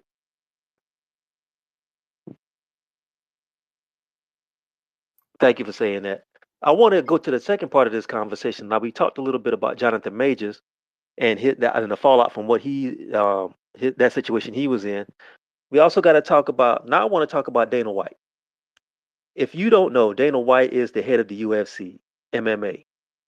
About a year ago, we saw Dana White two-piece his wife in front of a national TV audience while cameras were going. And while that happened, we also saw people like Stephen Smith, and other people who work for ESPN make all kind of excuses as for why they didn't report. The first thing was how come they all didn't report on this. The second thing was how come he didn't face any consequences, even though he's the CEO of the UFC. And people said directly they were told by the UFC and ESPN not to report on this story. Now, if we have this idea and we're going off the premise and we're going off the philosophy that there should be zero tolerance for domestic violence when it comes to women, how come nothing happened to this white man who we saw pimp slap his wife in front of the whole world and we got video of it and nobody did nothing? If anything, he's gotten more publicity off of that, positive publicity off of that, than he did off of anything else he's done outside of the MMA. So let's talk about that. How come Jonathan Majors can have his career destroyed for running away from a white woman, but then a white can face no consequences for two-piecing his wife in front of a national TV audience? Kanye, I'm gonna pass it to you. Then we're gonna go to Brooklyn Israelite. Yeah, it's because Dan White's a white man, and not just any white man. He's a white man that they like. He's charismatic, right? He's easy to get along with, fun to work with. Um, they asked him about his punishment, and he said, and I quote, "Well, I have to deal with people who used to respect me not respecting me, and I feel the need to step down because I am the brand of the company, and that's what I have to deal with." And that's all that was said about the situation. Hadn't even brought up anymore. He's been on all type of podcasts and everything, and He and was on Shannon Sharp a couple weeks ago. yeah, the funny part about it is I didn't even watch the Shannon Sharp interview, but I'm willing to bet that didn't even come up. And the crazy thing is, I'm looking at this. The only time they hang Europeans like that, and I mean metaphorically, is when they don't like them. Like James Franco. I don't know if you guys remember that guy. He played. He was in that movie, The Interview, and he also played Spider. Man. He was the Green Goblin of Spider Man, right? They counseled him because he asked the woman if she wanted to have sex with him, and she said no. He just kept kicking with her, like, "Oh, okay, cool." Said no, cool. Kicked with her rest of the night, and nothing else happened. And then after that, she came out and she was like, "Well, he asked me. I said no. He didn't pressure me anymore," and they counseled him for that. But Daniel Way, as you can see the jumbotron, it's up there now. Y'all click on it real quick. Take 12 seconds to watch this. Look how hard he hit this lady. This wasn't no, oh, hey, calm down, you're drunk. Like, wake up slap. This was a, bitch, how dare you slap? You know what I'm saying? But it's crazy because you look at John the Majors, he ran away. And the fucked up part about it is they all, and like Sierra alluded to earlier, they always get somebody who look like us to do the hanging. You know? Now you look at the Jonathan Major situation, who Alton Bragg was leading the charge on that. I remember Train was holding space about it, and we had uh, Lauren in here, lovely journalist Lauren, and she was saying like she was in the courtroom. She said she couldn't believe it. It was such a joke, right? But you see, they knew better than to speak on him. When they did R. Kelly, way he did, and he deserved it. R. Kelly definitely deserved it. I'm not saying he didn't. They didn't have the same response for the Epstein guy, not Epstein guy, but the guy. What's the guy? Weinstein guy. They didn't. They wouldn't dare open their mouth and say anything about him. And I don't know if y'all noticed now, he just got those charges dropped or something like that. I don't know. Let me take that back. Something was going on with his charges where they might be dropped from what I'm hearing. But it's crazy. And I think the poster that he posted, right, there's always been that stigma about black men in this country, right? You have to be aggressive, that they have to be aggressive. They deserved it because they were being this fear mongering they do about us, this propaganda, and it's worked so well that even though they don't come out and say it these days, they get people who look like you to do it. Oprah Winfrey Gale ran a huge slander campaign on R. Kelly. They ran it on 50 Cent, called them out on it. Then they did the thing with Diddy, but not a single peep about Harvey Weinstein. And he was harming a lot of people. men, women, children, everything, right? Even the guy, I forgot the guy, one of those kids. He was talking about how these guys are predators and vultures, and they made him do weird. And then it's like, oh, okay, we don't really care. You're not talking about anybody black, so they don't really care. So it's just, and then you look at what the guy named Donald Sterling, how they did him, took his whole team away. Yeah, but they let what's that dude name? I can't think of his name for shit now. But he dropping the N word like he got a G-Unit mixtape out. So it's not about what is being done. It's about who's doing it, right? And it's Jonathan Major's situation. If that wasn't the most obvious case of, um, I don't even know what the fuck to call it. That's definitely a public lynching, right? And you see it in real time. And then also just real quick, I want to touch on something Sierra said. Um, it's not necessarily domestic violence. Not about how I mean, for on the men's side, it's a dignity thing, right? I don't want to be touched. If I tell you don't touch me, right? And I think every sentient being has a right not to be touched.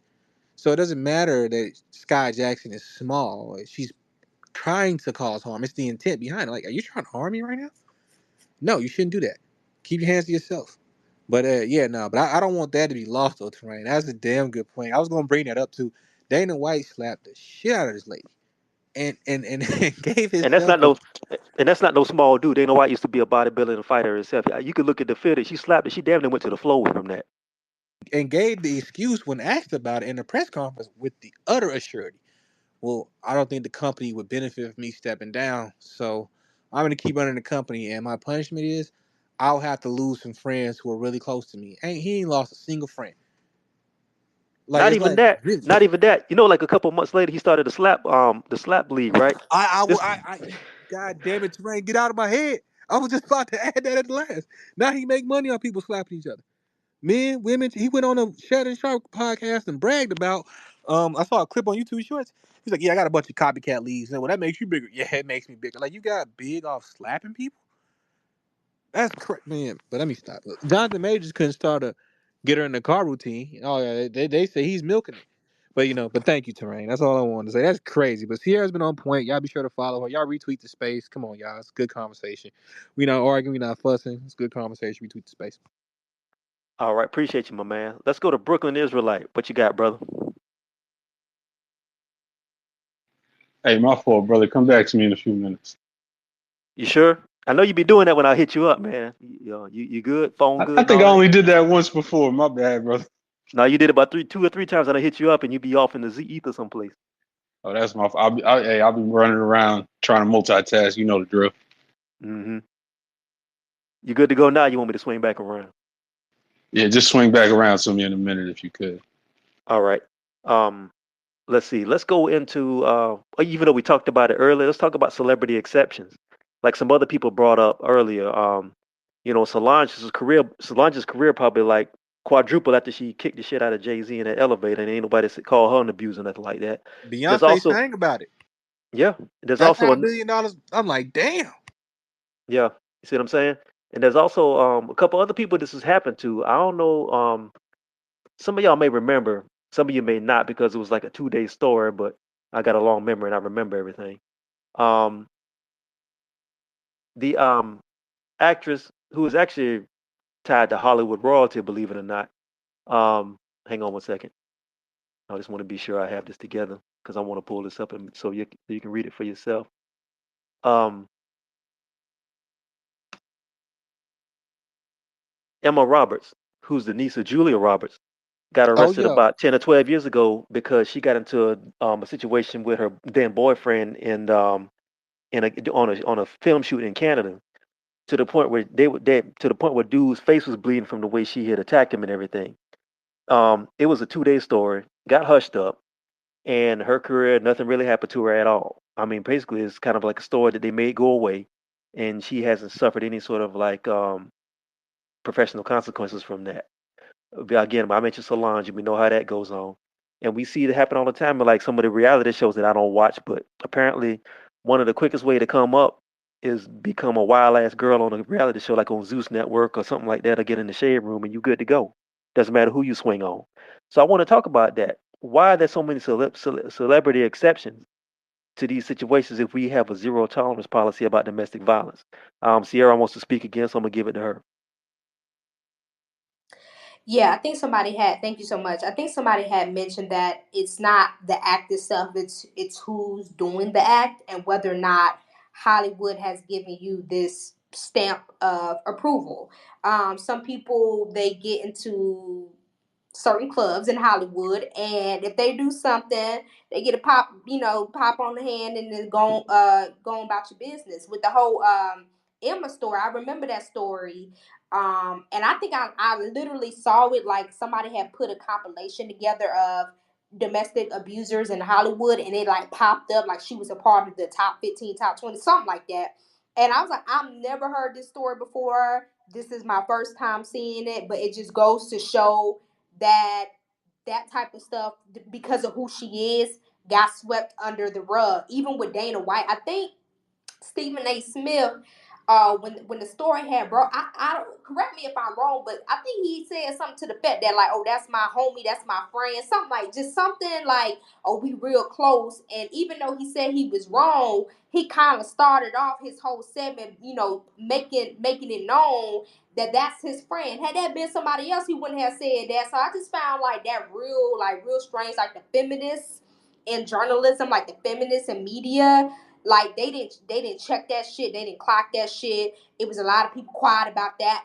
In addition to the whole Chad Wheeler situation, um, I just think that in Hollywood, people just, depending on who you are, they gonna let you slide. Even with the whole Diddy situation, because I know there were some people speaking about Diddy, but pay attention to how quiet Hollywood got. Like people who hang around Diddy or who was close friends with Diddy usually have something to say when there's somebody else doing some fugazi shit. They just got mute, and I'm just like, we know what it is. Like if you in that space, then you know what it is, then you know why. But if you don't know, it looks real. It looks real funny, and I just think that a lot of people, when they're in certain positions or in certain clubs, they play by a different set of rules. And when you're white, such as Dana White, when you're Chad Wheeler, they I mean, people in that space in entertainment and sports, they're like, oh well, he made a mistake and da da da da da, and they may give you a punishment if it gets too crazy, like if too many people are speaking about it, but then they'll slide your ass right back up in there, and it's never talked about again, and it's absolutely crazy to Now, the me. only person at ESPN who was really on Dana White about that was Dan LeBatard. He was on that from the jump when the video went wild. And then, like the Mhm. next day, Stephen Smith and what's her face, Molly Querim was over there talking about something. Well, we know him, and we got to give him the benefit of the doubt and Exactly. everything. And let that have been somebody like a Natron or somebody like that. You know what time it would have been? It would have been But when it went Von Miller, I think what's that child named Von Miller, I the was one with just the about to glasses, talk he yeah, about yeah, dated that yeah, girl. yeah, oh yeah. shit, boy, it wasn't none of that. As a matter of fact, Yeah, when he was dating that girl with all them tattoos, I guess he had got her pregnant, whatever. And he was accused of something, and they ripped him a new run. And at the time, it was just an accusation, like he wasn't even charged, like no conviction, no nothing. They ripped him a new one. And I'm just like, that's why we just, I mean, I have problems with a lot of people who work in this business. You know this about just doing things that are like, if that's what you believe in, fine. I'm not going to be mad at you if you want to call somebody out when they're accused of something. Just give that energy to everybody else or shut the hell up. It bothers me. It really does bother me. I'm sorry. That shit get on my yo, can I just nerves. say I this can't real stand quick? that. You remember that guy? I can't think of his name, but he Ray Rice. I think yeah, Ray Rice. He had the situation with the elevator, right? Yeah. Stephen A. Smith was like, "Well, we didn't see the whole video, you know, and just to be fair, ladies, keep your hands to yourself. That Michelle Beto chick, she ripped him a new one.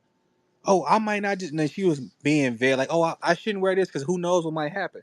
That's very different from telling yourself keep telling people keep their hands to themselves. But anyway, long story short, they suspended Stephen A. Smith for 1 day, right? And then he came back on air and apologized for his comments. And that motherfucker ain't fell in line ever since. He been in line ever since.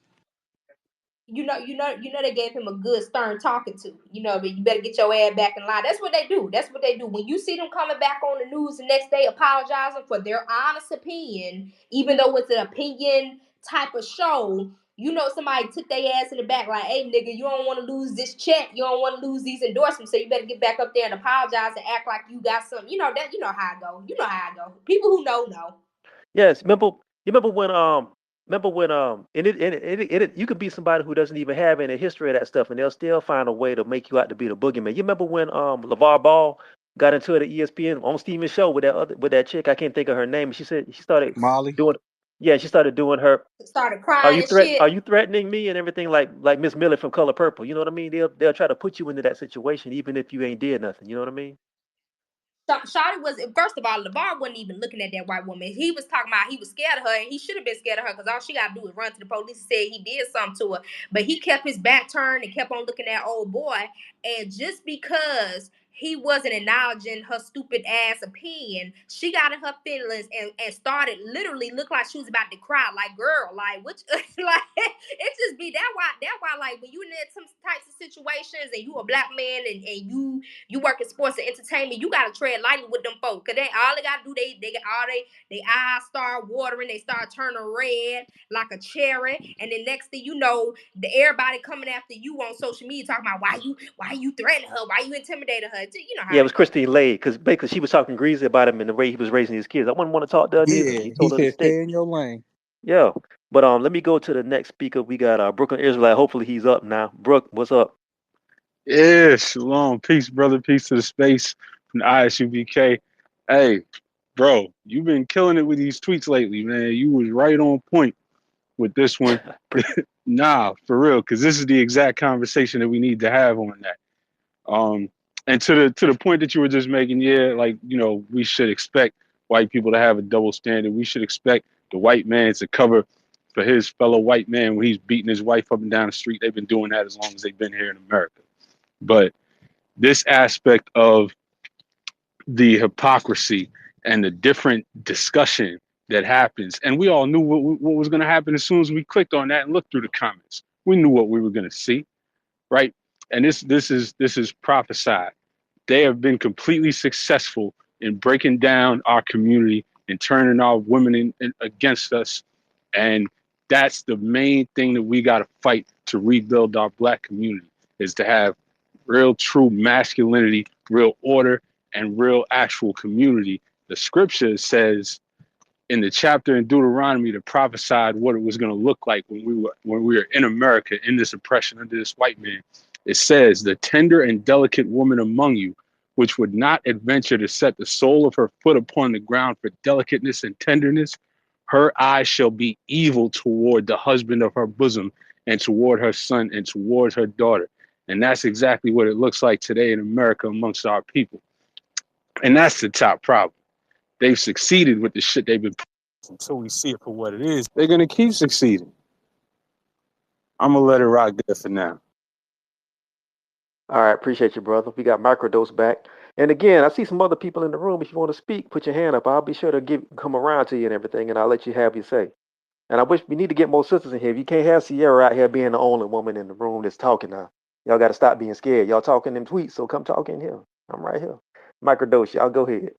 Yeah, facts, facts. We do need to get some more ladies up in here because this is a conversation, and I want to say thank you for picking this topic, and thank you, Brooklyn, and thank you, Sierra. This is a conversation that there's a lot of stigma around it sometimes whenever we talk about it, and we kind of get in our feelings a little bit. I mean, one of the biggest things that shocked me about this conversation is how selective it truly is. Like, look at Harvey Weinstein. Man, for 2 decades, that dude was operating in Hollywood, doing what he was doing. And it was like Hollywood's open secret. A lot of people knew about it. A lot of people kept their mouth shut because they wanted career opportunities that they could truly only get through him. Everyone knew what was going on behind closed doors. And when it finally broke and it finally came out, he was a scapegoat. But this type of culture has been going on in Hollywood for a very long time. And for many generations here in the States, it's been something that's happened a lot. And only until recently has it really come out to the spotlight because we see videos of it. It affects us. We have family members that have experienced domestic violence. I'm pretty sure that many of us have experienced domestic violence or seen it within our household and seen it within our families. And it was something that was like a necessary component of growing up almost in a bad neighborhood, in a bad environment in which we see it as. So by us having these conversations and making it a part of the social conscious, we're able to shun it a little bit more. We're able to talk about it a little bit more, and more importantly, just like I mentioned earlier, I have a son, I have four daughters. How do we explain this stuff to our children?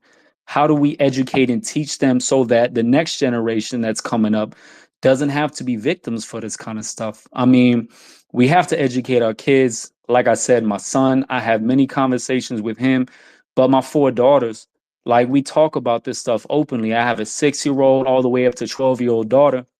And what these kids are experiencing nowadays with the perversion that's going on in school, where they're openly talking about all types of sexual activities, the lines are really not being firmly set for what's allowed and what's appropriate. I mean, like my 12-year-old daughter, and not to get on a soapbox, but my 12-year-old daughter comes home to me and talks about all the sexual stuff that kids and what's going on within school. And it's like, how do we protect our children from this kind of stuff? Because it goes from consensual to abuse, consensual to rape, consensual to coercion within the flip of a switch. And you can ruin a child, a young man, or young woman's life. Like a few years ago, who was that girl that was a video spread where she was giving fellatio to some young man at school, and it went viral, and I don't know if she committed suicide or not, but it basically ruined her life.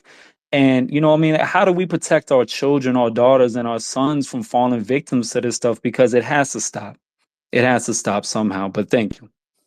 I want to table that because I want to come around to that when we get around to the solution part of this. But we do need to come back around to that. So hold what you got. Let's Thank you. go. We Thank got you. Yeah, no doubt. We got some new speakers. Hallelujah. Some new people. Cause so Sierra ain't got to carry all that weight herself, even though she been kicking and killing it in here. Let's go to True Words Are Spoken, and then we'll go to Solan. I hope that ain't Solan's burner account, but True Words, you go ahead. Answer the question in the space, and then we'll go around to and see what you got. No, we, posted up here, and thank you for having this space. As an educator, as the gentleman was just talking, micro, do we take all domestic violence seriously? I don't think we. I don't think we take, and I'm a behavioral psychologist as well as therapist. I don't think we take all domestic violence seriously because how we form our relationships, they can't be taken seriously. It's literally the foundation of many relationships. So it can't be taken seriously when it was part of the genesis. I do hope you understand that. So it's hard for some people to take it seriously when it was the reason for the relationship. It is the how and the why of the relationship.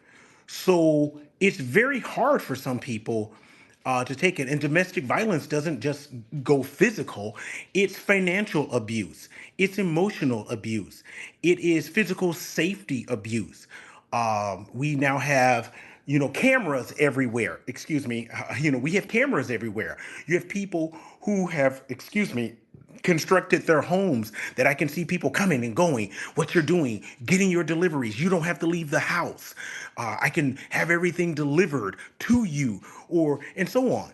So again, we don't take it seriously because in order to secure that relationship, what have we, and again, what violence, and I don't like that word, that's me, I'm not saying you did anything wrong.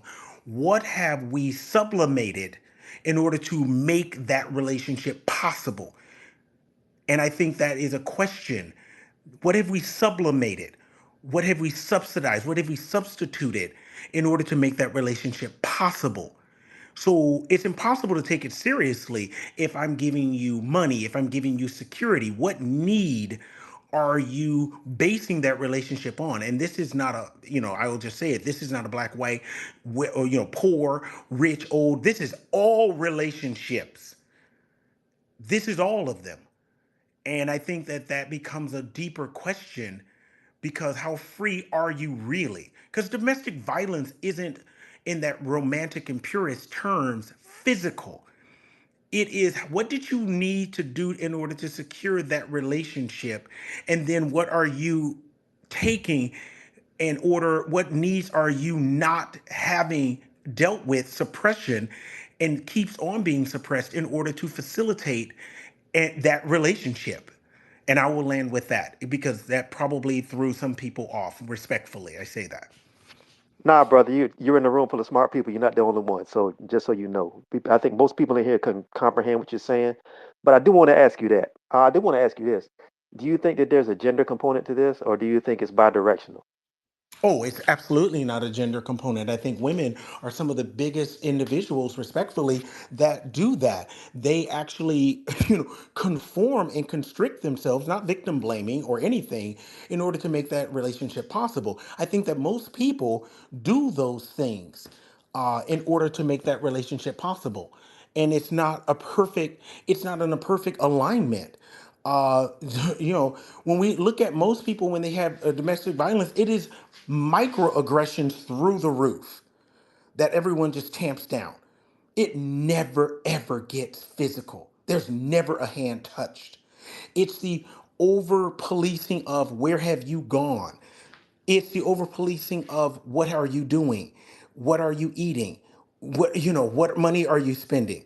Most people in domestic violence never ever has anyone ever hit anyone, but it's the constriction of for lack of a better word, fluid movement, ideas. Many people experience domestic violence due to dreams being crushed, you know, children, the mandates around how to raise children. The list is long.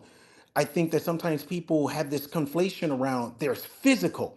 Many times it's never physical. Never. For a lot of societal reasons and the interaction of police. So I really want to level into that. All right, cool, cool. Appreciate that. We got a couple. Let me bring in the Soland. I hope I'm not butchering it, but you tell me when you come up here. Microphone is yours. Okay. I think, Torian, I hope I also said your name correctly. You and you and I are in a lot of times not in the same page, but today we might be. I think when domestic violence victims are men, they're not taken seriously. It's almost like, if a man says he was domestic, he a victim, he's actually laughed at. And I think even today with that girl who hit Sky, I think, I hope I say her name correctly. People You are did. like, people are implying that because she is tiny, like tiny compared to her husband or boyfriend that she abused, somehow, it's not real. But stronger people could be abused physically by, weaker, well, people that appear to be weaker. So I hope we take domestic abuse seriously when the victim is a man.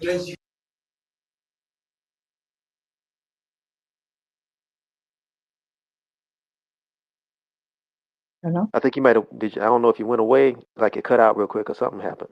Are Okay, you there? but this is what I'm gonna say. The problem is when when men are victims of domestic abuse, the people that make fun of them are other men. So I hope, Torian, you are like a man, a black man activist or whatever. I hope you will direct this, your criticism toward this men, especially black men.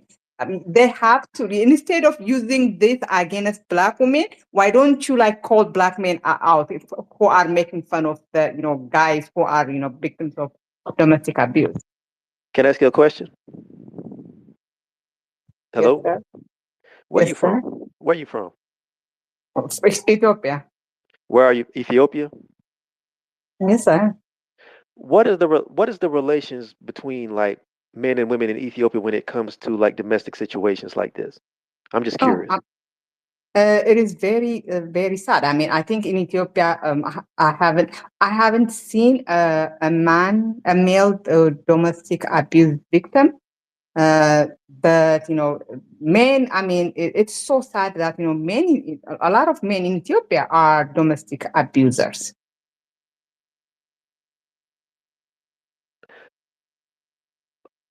Hello, can you hear me? Like it cut out. Yes, I can. No, I was curious, and the reason I asked you that question is because while I agree with some of the things you say, and unfortunately some of the things, some of the situations where along the lines of like some men are not supportive of other men who are victims of domestic abuse. I think we have to look at the cultural nuance of, why that is and try to get an understanding of what kind of like created some of those points of view where you have men who are not supportive of other men who have been abused. That's all I'm saying. And I think, It is patriarchy. It is because it's a sexism. Because sexism sees men as the stronger sex, the stronger gender, and women are the vulnerable gender, right? So when you have sexism, of course, it's hard to see men as victims, especially victims of female aggression. This is why I am a feminist. Feminists like me are against gendered roles, because I am telling you, if we lived in a society that doesn't have sexism, male victims would be, believed, will be, seen just, people do not sympathize with male victims because we live in a sexist society. but this is, I want to push back on you a little bit on that because are you in Ethiopia now? No, I mean, in America. Okay, well, see, here's the thing.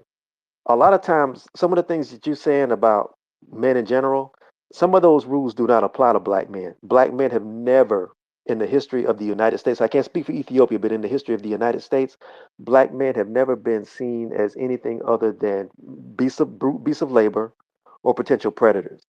And when we're not one of those two things, we're either ostracized, destroyed, or we are completely eliminated or killed. Now, I know because we have physical bodies and because we're physically strong, we may seem that way. And because we're in the forms of man, we're seen as the forms of man over here. But there's a book you should read by a gentleman named Dr. Tommy J. Curry called The Man Not. And the premise of that book is that black men had never been seen as full human beings in the United States, even after emancipation. And we've never been given the sort of authority to be able to execute any sort of patriarchy that we often get accused of because we're not seen as full human beings. We're not seen as men. We're just seen as warm bodies. And I know I'm giving you a real thin thumbnail sketch of that book, but I would advise you read it because a lot of times we get this because a lot of times we But get these ideas. Hold on, because a lot of times we get these philosophies that come across either through feminism or they come through third-hand ideas, and they don't really have any basis in fact when it comes to the real life material conditions of black men. That's all I wanted to say. That's all. I agree with you on some stuff, but some stuff I got to push back on. Hang on, hold on. What you uh, got? Go ahead. Did you Let want to me respond? I will let me speak for 1 minute, and then I'll take myself off the space. But here is the thing: black men actually are hyper masculinized, hyper sexualized. If you see, and that actually hurts you guys, because studies show that black men get punished more for sexual crime than, like, if a black man and a white man commit the same sexual crime, black men get No, no, I'm more aware. Sis, I'm punished aware. more. No, I'm aware of that. But here's the thing: what you just said ties exactly into what I'm talking about. Because a lot of times we are, on, like I said before, we're only seen as either brute beasts, brutes of labor, or we're seen as bad or subhuman. So the fact that we're seen as either sexual beasts with no control feeds into what you're saying about us getting more punishment for sexual crimes. And in the past, we didn't even get to trial; we got killed outright. So that's all I'm saying. I agree with you on what you're saying on that. I just want you to be clear, and I want you to understand the history in the United States as to why some of these things you're talking about are. And a lot of the philosophy you're saying is coming from people who don't understand us and they already had that innate fear of black physical bodies. It doesn't mean they see us as human beings, they just see us as black physical brutes. That's all I'm saying. Hold on with you, but stay what you got, and let me go to Sierra real quick and then I'll Okay, come so back let's around. yeah. The thing, the reason I'm saying that is that black men are masculinized, hyper masculinized. They're seen as more masculine, as more, as more powerful, Yeah, and physically. that actually hurts you, right? Because you're not believed. I remember watching an ID show where a black man was being stalked by a white woman, and they would not believe him because they cannot imagine a strong black man being afraid of a small white woman, and that Exactly. hurts you, right? So of course that's what I want to say. No, I get that. I'm just saying I'm saying, but what I'm telling you is that those ideas, the way they're pushed through feminist philosophy about there being patriarchy, that's not patriarchy. That's classic white supremacy.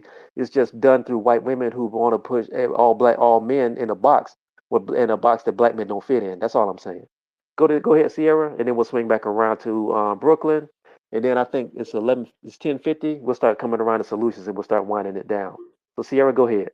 Yeah, I actually have to click off. So I just wanted to end with this. When it comes to, there's a discussion on social media about holding Black men accountable. And to kind of piggyback off what you were saying, Black men are always held accountable, whether they're guilty or not. Um, we see that in media, in the sentencing that they get from the justice system. When a Black man does something, nine times out of 10, he's going to go to jail or go to prison.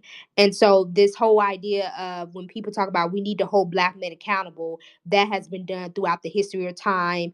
um, Both my maternal grandparents were born in the 1930s. My paternal grandparents were born in the early 1900s, and I've heard stories of them had, their brothers and cousins having to leave town if they were accused of something, literally being snuck out of town. My grandparents grew up in Warrenton, Georgia, which is, I call the deep south of the country. It definitely ain't like Atlanta. And so this idea, when I hear people talk about that, I think that's such uh, an interesting thing to say, because we can go back in time of Black men being held accountable for things that they have done and things that they have not done. So I just want to say that. Second of all, the solution to all of this is simple. Everybody just keep your hands to yourself. That that's pretty much it. I think as adults, we all have emotions. There are times when people say things to us that piss us off and make us angry, but just try to walk away. I've been in situations where, and I tell people all the time, I can argue with somebody, but I'm not gonna put my hands on you unless you put your hands on me first. It's literally gonna be in self defense. So I just think that everybody should just keep their hands to themselves. Sky needs to be held accountable, and we saw she was arrested and released a couple of hours later. But all in all, when we have this conversation, I think men and are not treated as victims because of the way, especially Black men, because of the way society looks at Black men, which has been said earlier in this space. And that's pretty much it. I appreciate y'all for having me, and thank you for letting me get my shit out. Thank you. I appreciate Always, it. sister. You always got to stand and invite to come grab the mic whenever you're around, and I can do these spaces. You already know. For sure. God bless you and enjoy the rest of your week, All brother. right now. Um, let's get Bye. into solutions. What can we do to fix this? I see we got a few people in the room who are educators and people who are scholars. I would love to get into a conversation about how do we fix some of these situations we're in, because it's not good. If we got the same people who are abusing each other on a regular basis, that's not good for the community as a whole. So how can we create a space where we can make it really, truly zero tolerance for domestic violence from men against women and women against men? Let's go to the hands. Let's go to the Negro Black Knight. What you got? Let's talk solutions. Hey, good afternoon. Interesting topic. And I appreciate that you are talking about this. One of the things I really think is identification and delineation. With this matter, if you're around somebody that's abusing women, I think that socially, or abusing men or women, like vice versa, I think that it will be in the best interest for people to separate and socially isolate, and also bring back shaming. I think that we have fallen short from shaming and don't want to uphold those type of standards. So that's one aspect. The other aspect that I would throw out there is there needs to be like a brother force of just brothers um, that are sound mind, that are reasonable, um, that is out there patrolling and protecting neighborhoods, that people can call them and not the goddamn police. I'm totally against the police, and I don't think that we should be reaching out to police on these incidents, because you've seen how the Massey young lady, she was in a domestic, heard that she was in like a domestic relationship, and she was calling the police to get protection, and she got murdered as a result of that. That shows to me that this is a continual practice, and that we need to be thinking of alternative ways to solve our issues. And those would just be my two suggestions on that topic. Okay. All right. Let's see. Let's go over to Microdose, and then we'll go around the rest of the speakers, and then we'll close it on out. So, Microdose, what are your thoughts, solutions to this? Absolutely. Thank you very much. My solution, and not to really, I kind of mentioned it a little bit before, was fixing the upcoming generation. A lot of us grew up seeing domestic violence. Myself, and not to make this about myself, but I grew up in foster care. I grew up in child protective services. I saw a lot of domestic violence and abuse when I was a child. And one of the things that I tell my wife, one of the things that I tell my children is that I will not allow my childhood and generational trauma to be inherited. I will not allow my children to see the things that I saw growing up. The simple fact of the matter is that how we're raised really determines a lot of what we find to be acceptable. And when we grow up seeing, uh, abuse, whether it be financial abuse, emotional abuse, physical abuse, whatever we grow up seeing, we kind of associate that with being normal behavior. And so I've told my wife and my kids that I will not allow my children to see that. And I'm going to end that generation upon generation of domestic violence from happening within my family. The second part, on a more, because that's a micro scale, is that we have to fix our families and we have to educate our sons and our daughters on how to navigate these certain issues and how to avoid these certain issues. That's on the micro scale, family. But on the macro scale, within community, we have to have education. We have to have more of these conversations. We have to have classes. We have to have more community engagement. It has to be something that has to be within the conscious of our society on a big level. And then eventually, hopefully, it can turn into something that is shunned and ridiculed, and we can finally rid it, hopefully. And I know that there's always going to be situations that are going to happen. Relationships are complicated, and violence, always rears its ugly head, but we can at least reduce the occurrence of it by making it something that we do not tolerate as a society. It starts in the family. It starts with the men and women teaching our children how we have to behave. We need to also educate ourselves on the laws. Like, we need to also like educate ourselves on the laws of what could happen. Like, what is domestic violence? Because I'm in Minnesota. There's 5 different degrees of domestic violence, all the way down from you being able to even say something that could be threatening to you putting a hand on somebody, right? So we need to know the laws. We need to have classes on these type of things. We need to have education, and we need to understand that we have to raise our children to do so much better than our generation has done. Thank you. All right, appreciate it. I'm gonna pass the last word to Dr. Tony Gaskew. I'd love to get your thoughts on how do we fix this situation and understand that everybody deserves body autonomy and not to be touched and be respected. Yeah, we have to continuously push back on the rhetoric that black males are beasts of burden. Every single opportunity to push back has to be done. We have to understand that every single shred of empirical data that we have on domestic violence is false.